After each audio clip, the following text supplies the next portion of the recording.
Welcome to the Press One for Nick podcast. My name is Nick Limsdale, and my guest this week is Jay Baer. Jay is a customer experience and marketing expert, author, research, and advisor, and kind of a big deal. He is an in-demand keynote speaker, an event MC, and host. You should hire him today. Jay is an inductee into the Professional Speaking Hall of Fame, as well as the Word of Mouth Marketing Hall of Fame. Jay is also a co-creator and co-host of the long-standing Social Pros podcast, focused on enterprise social media strategies. Jay, welcome back to the Press One for Nick podcast. Man, fantastic to be here. Press 2 for Jay Baer. Here we are. Press 2 for Jay. Show. What is up? Man, it's great to be back. It is great to have you back, my friend. So one question I ask every guest, and you've heard that before, is what's one thing people might not know about Jay Baer? Well, one thing that's actually new, Nick, since the last time we spoke, is I am now the number 2, depending on how you measure it, but typically the number 2 tequila influencer in the world. So tell me more about that. How does one become the number 2, and how do we knock off the number 1? Hey, I've got my plans. So I have always been a tequila fan. I grew up in Arizona, went to school in Tucson by the border, have been into tequila and agave spirits for 25 years or so. When I sold my consulting firm about a year and a half ago, it freed up some time. And earlier this year, we recorded this in December, it was probably March of 2022. I said, hey, I want to scratch this itch and teach people about the wonders of tequila. So I started to make some videos on Instagram and TikTok and made some more. And now all of a sudden I have hundreds of thousands of followers on my tequila education and advice accounts, including a lot of celebrities. And so I spend a decent amount of time every night answering DMs from people who are like, I'm in a bar in Alabama, like what tequila should I order? And so it's actually been a lot of fun, and it's gratifying because so many people will tell me that, you know, they follow the account, it's changed kind of what they buy and their appreciation for the spirit. So it's not a terribly lucrative endeavor at this point, but it's a blast. Sounds amazing. It sounds like there needs to be a knowledge base and some machine learning where somebody just puts it in. Let's ask Jay Baer about the Baer facts. I'm reluctant to even say this, but because it's such a good idea. Here's my actual plan that I'm starting to work on. You take your phone, you point it at a tequila bottle, and then it gives you my review. So that already exists for like Vivino on the wine side, but it does not exist currently for tequila. So I'm actually starting to think that through a little bit, which would be pretty tremendous. So it's Tequila Jay Baer on Instagram if folks are interested. Make it 120,000 people by the end of the year. Let's do this. I love it. Let's do it. We're not here to talk about tequila by itself, but it was a good segue here. You know, you just did a study with 1,900 consumers, and the study is Time to Win, the 2022 Consumer Patient Study. First off, what made you do this study? All the books I've written have included some sections about speed. I think you know as well as anybody, Nick, that speed and responsiveness is a critical component of customer experience and customer service success. My observation was this: coming out of the pandemic, we were all faced with a realization, and it's a realization that perhaps we forgot a little bit pre-pandemic, and it's this: that time is truly the only inelastic resource. Time is quite literally the only thing that everybody on this planet shares equally. It doesn't matter if you're Elon Musk or somebody experiencing homelessness. It doesn't matter if you're in America or Venezuela or you're a grandfather or grandson. We all have 1,440 minutes a day, and there's nothing you can do about that. Nothing. You can't affect it. And given the horrors of the pandemic and how it turned everything upside down like in a snow globe, I think we all kind of realized, like, wow, time and how we spend it is maybe more important than we had thought. And all these trends that we consider now in life, whether it's quiet quitting and the Great Resignation, whether it's work from home or leisure travel, all these other kind of circumstances are all really one trend, Nick, which is that we care more about time than we used to. And so what I observe is that people are both more angry and more happy when businesses interact or interrupt their time. So today, if you're a company and it takes your customer longer than they expect to get a hold of you or to get a reply, it feels to that customer like the company is stealing their time. And if the company can respond more quickly than the customer expects or anticipates, it feels like that customer has been given a gift of time. So while Mm. speed has always been a big part of CX, what this research, the time to win, indicates is that it now may be the most important part of CX. We're all familiar with the old chestnut, good, fast, cheap, pick any two. What I'll tell you is that now fast is non-negotiable. You better be fast. And then you can decide from a positioning standpoint in your own business if you want to be fast and high quality or fast and inexpensive, but you darn well better be fast. Mm. Yeah, there's so much to that. And I think I want to get to speed here later on down the conversation, but in the data, in the research, and I highly recommend everybody read it's a quick, 29 pages or 30 pages. So take a peek. There's a lot of meat inside that conversation or inside that study. And it's the 2022 Consumer Patient Study. And before I get into the next question, where can people find that if they want to look at it? Thanks, Nick. Go to thetimetowin.com, thetimetowin.com. You can get the study. There's a bunch of infographics and videos and summaries and a lot of other goodies there as well. Yeah, you get to see another video of Jay Baer, and so there's not enough of There's hardly the any out there. Bears. There's very little tequila in the Time to Win video. However, I just want to make that expectation clear. It seems like you need to change your videos to include tequila talking about the patient study. It's funny you say that. It's not uncommon now. I'm trying to hybridize my lives. So now I'm starting to do keynote speeches about customer experience.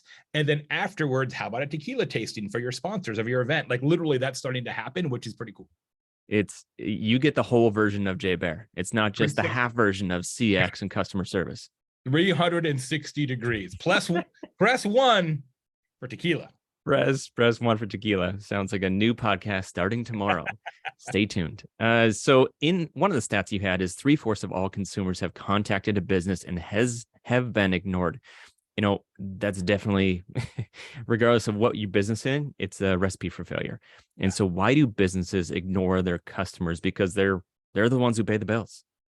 I think there's a few issues at play there. One is just resources, inadequate resources devoted to customer service and customer support. I mean, look, how many people have a master's degree in sales and marketing? Millions, hundreds of thousands or millions in the US alone. How many people have a master's degree in customer support and churn reduction? Zero, literally zero. Companies are built around net new revenue generation. It's just a fact, right? So the impetus for really making sure that we are fully staffed at all times to reduce handle time and make sure that we can answer all customer questions expeditiously, regardless of contact channel, is pretty rare. As you know, there are a few companies that sort of lead with speed and say, hey, this is going to be our calling card, sometimes literally a calling card, but most companies are sort of like, yeah, we'll do the best we can. We already have their money, so it'll be fine. So some of it's just resources. Some of it is spikes, right? So all of a sudden you get a disproportionate level of customer inquiry and the business isn't designed to handle that. Some of it is assuming that customers don't have any level of urgency when they do. And I'll give you an example of that. One of the other things we found in the report is that there are even some contact channels that maybe we don't think of in business as very urgent. So contact us forms, for instance, right? If a customer fills out a form on a website, I think the general narrative around that is, well, that's probably not super urgent, because if it was really urgent, they'd probably call or they'd email or they'd text or they'd chat bot or they'd social media or they'd hostage note. They'd do something different, right? Well, it turns out in the research, we discovered that an overwhelming majority of customers still expect businesses to reply to a contact us form within 24 hours. So I think that's part of the problem, is that businesses start to kind of play poker with contact mechanisms and also with customers themselves. The most fascinating, at least to me, finding in this whole study, Nick, was that Gen Z is the most patient generation and baby boomers are the least patient generation. I didn't see that coming. That was not because I've got two Gen Zs in my household, and I just assume that because they live in a purely digital realm, that they would just have that patience issue, but it's not true. It's the other way around. So why is that? Because I was going to talk about that a little bit later. You're stealing my notes over here. Sorry. But Sorry. one thing I do that really stuck out to me too, if typically it's the Gen Zs, the millennials are blaming the others. It's kind of it's the Chris Tucker in Rush Hour when he gets hit in the jaw and he's like, which one of y'all kicked me? They're all pointing at a different direction.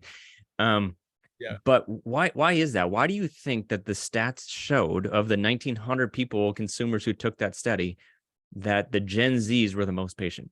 I think I don't know is the actual answer because we didn't ask it that way. I wish we would have now, but we didn't think it was going to say that. What I think is at play here, and I've considered this a bit, as you get older, it is generally true. Your mileage may vary, of course, but it is generally true that you have more responsibilities. You are involved in more things. You have a higher order of occupational responsibilities. You have a higher order of familiar responsibilities. You may have community responsibilities. You may have church responsibilities. You may have other responsibilities. And so quite literally, you have more things on your life to-do list. Ergo, when something takes longer than you expected or anticipated, it increases your frustration level because you're thinking about that waiting time or that elapsed time through the prism of I got all these other things that I could be doing instead that are more useful. Whereas when you're younger, despite the fact that all young people think they are really busy, I have this conversation with my son all the time. He's like, Dad, I'm too busy to, talk to my advisor. I'm like, you're 21. You don't know what busy yet, but What's your someday definition of busy? right. His definition of busy is more things to do than last year, which is not, but again, that's the prism to which they look at. So the actual perceived, I should say, the perceived cost to waiting or having to any kind of delay in a business interaction, I think feels less arduous to young people because they don't have an easy replacement for that time. That's what I think is going on And I think in the study also you talked about emotion. there. And what I want to touch on is when somebody feels how does the customer feel when they get that responsiveness? Their perception is, regardless if it's a hostage note, which I thought it was hilarious, it caught me off guard, or the chat or the contact us form. How does that make that consumer feel when their perception is that customer or that organization is not responding according to that timeline that they've set? Clearly, what we see in this report is there is a direct correlation between responsiveness and revenue. But the reason there is a correlation between responsiveness and revenue is that there is first and foremost a correlation between responsiveness and emotions and attitudes. And it's very, very clear. More than 6 in 10 consumers say that they feel disappointed when a business takes longer to respond than they expect.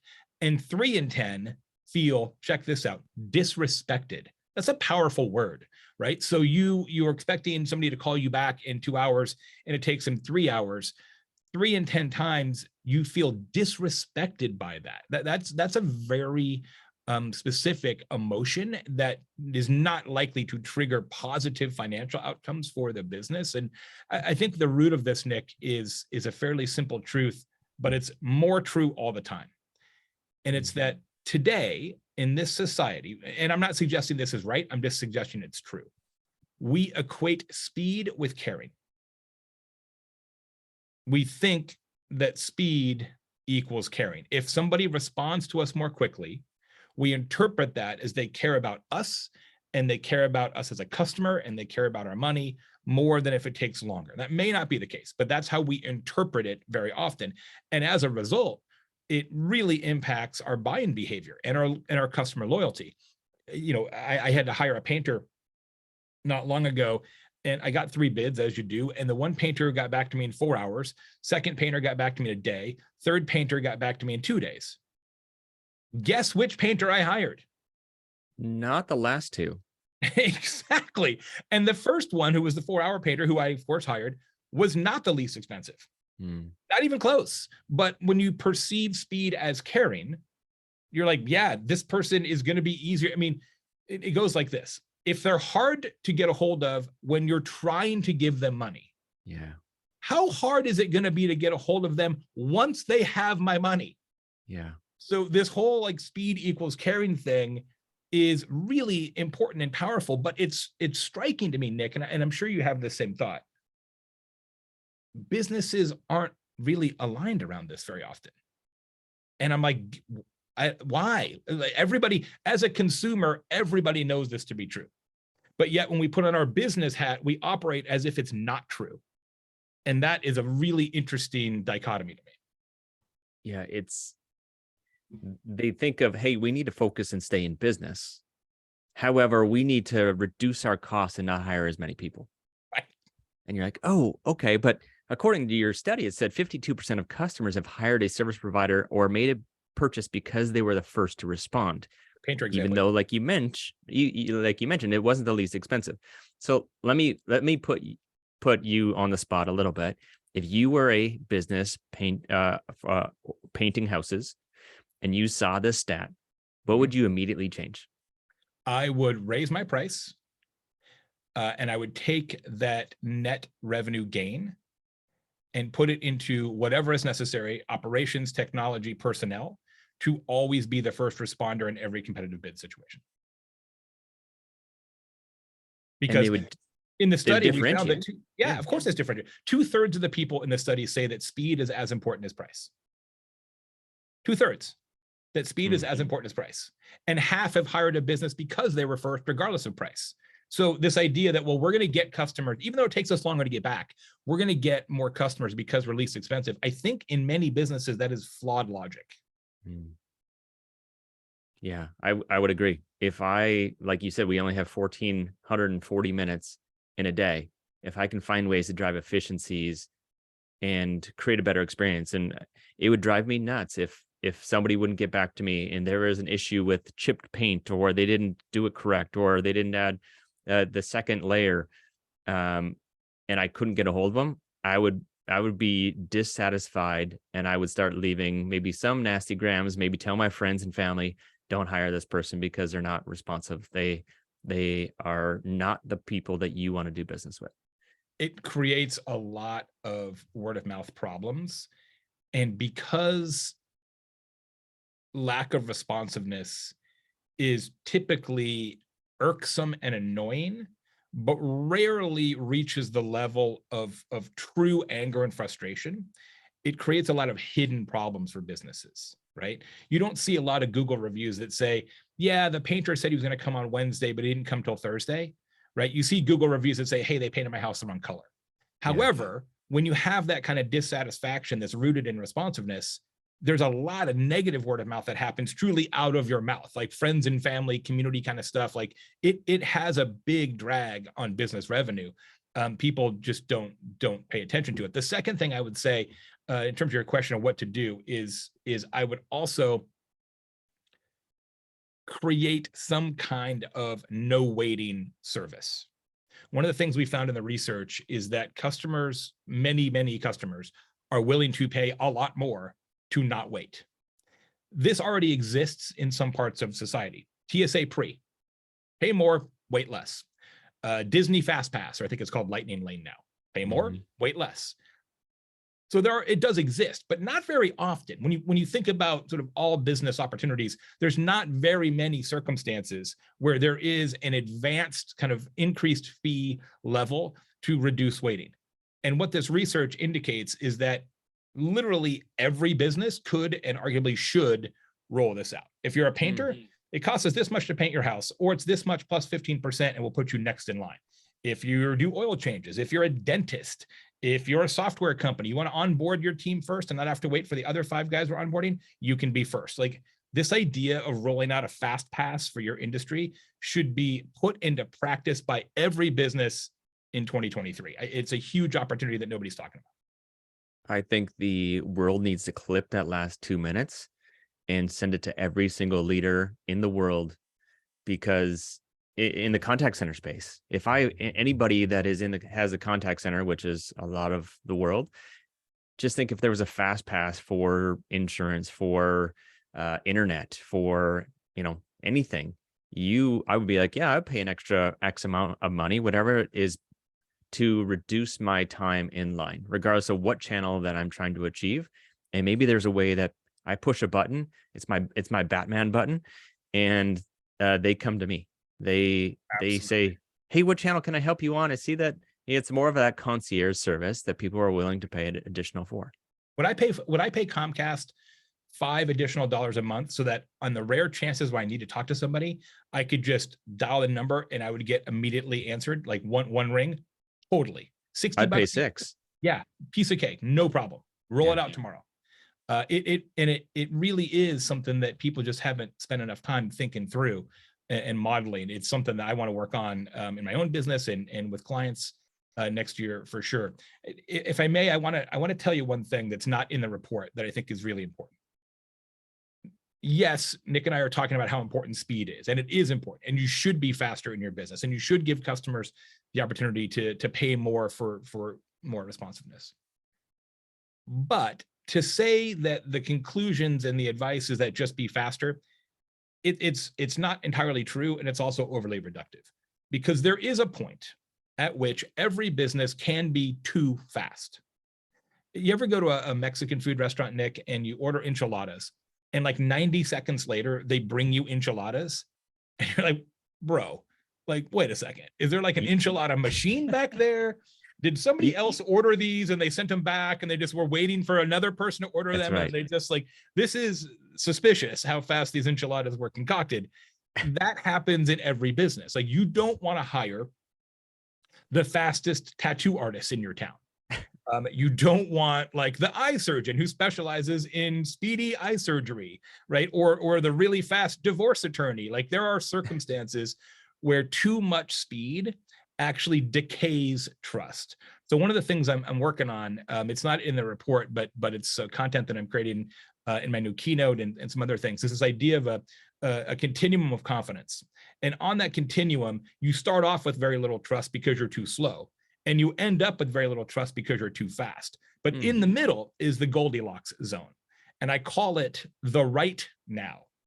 And the right now is the perfect amount of elapsed time in every customer interaction throughout the customer journey.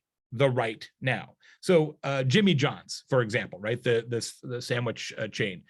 They are known for being very, very quick, right? In fact, their slogan is freaky fast. They have the right now.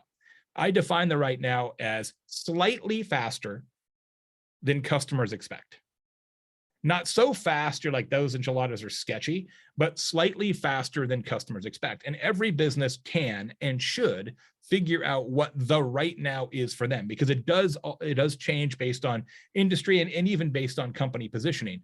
But to me, that's the idea, is like, you've got to figure out what this Goldilocks zone is and then make that part of your operations. This is so fascinating. I'm so glad I'm interviewing you for the second time. I'm just learning along the way, and I'm just here to ask questions and to secretly gain knowledge from Jay Baer, which the world needs to know. Oh, thank you. I think it's funny that I thought I was the only one that I gave the waiter the side eye every time I saw the enchilada come out. I'm like, really, dude? Did you seriously just make that, or was that been sitting there for 4 hours? Did you just heat that up? Been on that hot bar right there. Yeah. Like the lamp is just chilling there for the last 5 hours. They've made it it the same way. So sometimes the sushi comes out, like, there's no way you just cut that. There's no way. Oh, that's amazing. I do like it. It's almost that it's the bell curve again, right? It's the exactly. And even in going back to the contact center, people gauge you can do an immediate response on a chatbot, and it could be freaky fast according to Jimmy John's. But it's like, where's that trust value of how quick it was? And maybe it takes 30 seconds, maybe it takes 10 seconds, maybe it takes a minute to gain that knowledge, or else they're saying, is this true? And should I try to find another way for more information? It's a brilliant example, Nick, that I hadn't actually thought of. So thank you. I'm going to borrow that for my keynote. The chatbot's a perfect illustration of this. When you type in your message and then the agent responds like 2 seconds after you finish hitting submit, you're like, that's a copy and paste. They didn't even read this. This is legit a copy and paste. He has no idea, or she has no idea what I actually said. This is a script, and you start to lose confidence, right? And literally, if they just waited 5 seconds to make you think that they were assessing and pondering and typing, it would literally build confidence. Yeah. So are you telling me this entire time Top Gun or Tom Cruise in Top Gun had it wrong when he said, I got the need for speed? I think that's true to a point, right? You've got to have the need for speed, but you can't exceed the need for speed. Just Mm, make that up. That's not bad. that's catchworthy right there. You should I'm gonna clip that. That's not bad.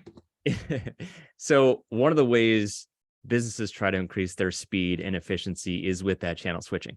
Mhm. We're sticking on the contact center journey right now. Yep. Yeah, obviously this is when the customer, for all my listeners, is when the customer contacts the business via phone and receives a reply by email, or they can contact the business on social media, and then they're asked to call instead, which is always frustrating. I had an example where I was trying to get a new door handle because the door handle on my house fell off, which is Oh, always that's great. that's And it was, yeah. news. Yeah. I'm like, yeah, this is awesome. But luckily it was a screen door and I was able to open it with a screwdriver.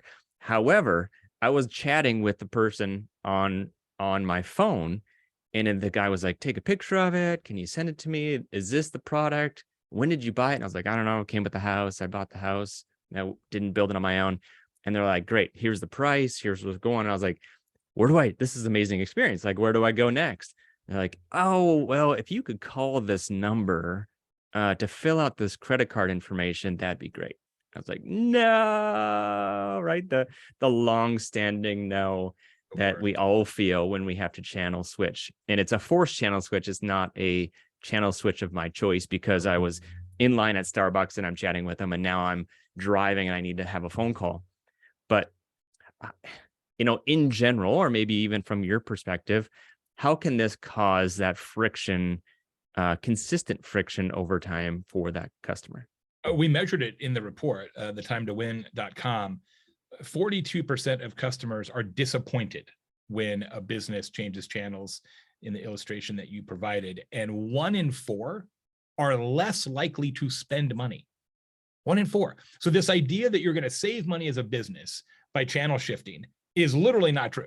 Because if 1 in 4 customers are then less likely to spend money, I think any financial savings that you're trying to accrue by diverting customers to a more efficient contact mechanism is going to be given back, and maybe then some, based on the lack of customer satisfaction with that behavior. I think the key lesson here is that customers do not select contact mechanisms on a roulette wheel. It's not like they're sitting in their house like, spin the ball, email, right? Text, right? They pick the channel that they prefer and or they believe has the highest chance of a satisfactory outcome. It's not randomness. So for you to say, we understand that you purposely chose this, however, we believe in our omniscient powers that it would be better if we did it over here, it's incredibly disrespectful to customers. It wastes their time because they got to start over.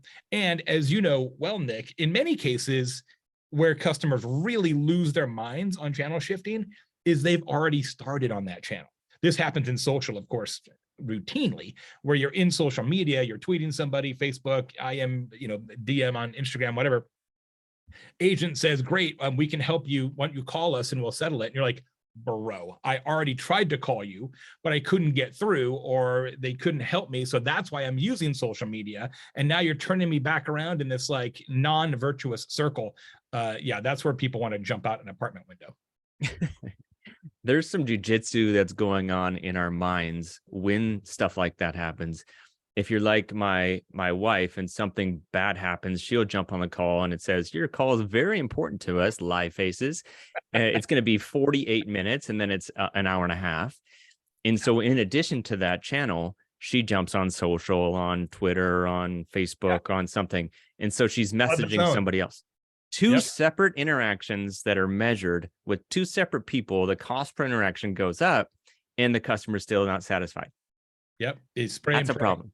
Spray and pray. It happens all the time. Not only does it drive up your cost to actually solve that customer, but it creates a lot of data problems on the back end, right? Because now you've got a bunch of open tickets across a bunch of different contact mechanisms. And as we know, especially on this show, most businesses are not good yet, and some of the technology problems, some of it's just operational behavior, at tying those together, right? This idea that, okay, we know who you are on chat and we know who you are on phone, we know who you are on Twitter. Like, yeah, maybe kind of depends on your company, but that's still a really big problem. And so now you might be literally trying to solve the problem in two different parts of your company. It's a huge mess. And so the more you can avoid customers engaging in that spray and pray behavior, the better off you'll be. And most people don't spray and pray unless they're channel shifted, unless they're just super mad, right? Or it's like, they're just like at the end of their rope because their house is flooding and they got to get a hold of somebody right now. And so they just like, we'll just play blackout bingo. We're going to cover every base. We're going to call, we're going to text, we're going to do everything and hope that somebody gets back to me. Yeah. So wrapping this up, we all have to wrap it up. It's a sad time, but it's always got to happen. So wrapping it up, time to win the 2022 Consumer Patient Study. If you could leave a note to the world right now, summarizing your findings, what would it say? We talked about it earlier. The pandemic has made us appreciate time and how we spend it more than ever. Speed has always been a big part of customer service, customer experience, and customer satisfaction. But speed is also a customer expectation that continues to escalate. And businesses have not gotten faster at the same level that customers have expected them to get faster. So while speed has always been important, I will argue, based on the research, that today speed is the most important element of customer satisfaction and customer experience. So you've got to find a way to get faster throughout the customer journey and in every interaction, but not so fast that people start to distrust your enchiladas. Make sure that you operate on that right now principle. What is the perfect amount of elapsed time to make your customers trust you and keep giving you money? Good stuff, Jay. Again, where can people find you and where can people find this study? Thanks so much, Nick. Fantastic to be with you. You can find me at jaybaer.com, JAYBAER.com. And the study, including infographics and videos and a bunch of other stuff that you can download, is at thetimetowin.com. Right there, thetimetowin.com. And we will have you on for the third time when you create that tequila And I can't app, wait. and it's going to be an amazing experience, and that's why we're going to talk about it. So best of luck with that, man. And your goal to be the #1 tequila influencer in the world. I will radio announce your intro at that time. Thank you. And now, ladies and gentlemen, thanks so much, Jay. Appreciate you, man. See you later.